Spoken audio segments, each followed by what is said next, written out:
Na 107 je potem v slovenščini original, ki je bil parafraziran. In se mnoj posluša številka 2. Okay. April je že mimo in jaz še zmeraj sanjam o pomarančnih drevesih na drugem koncu sveta. O plodovih, ki se težko obešajo na veje, da visijo čez ozke uličice oblečene v kamen. Tudi moj trebuh se šibi pod njihovo težo. Moji prsti, moja usta, ki so polna sladkega soka. In v meni se znova in znova rojeva žeja po tistih ogromnih pomarančah.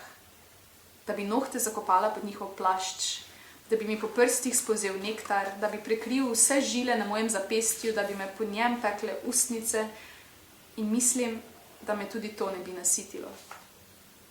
Po noči se mi v sanje prikrade sladek vonj in brez truda vem, da tvoj vrat isto diši.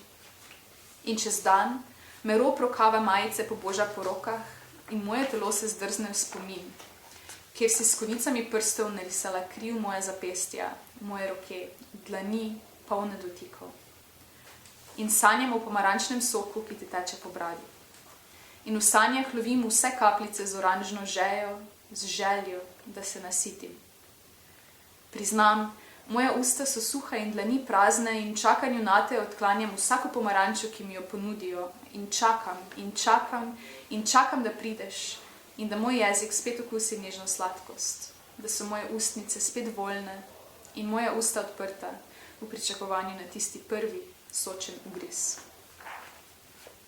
Najlepša hvala. Spoštovane dame in gospodje, Irena Hrček.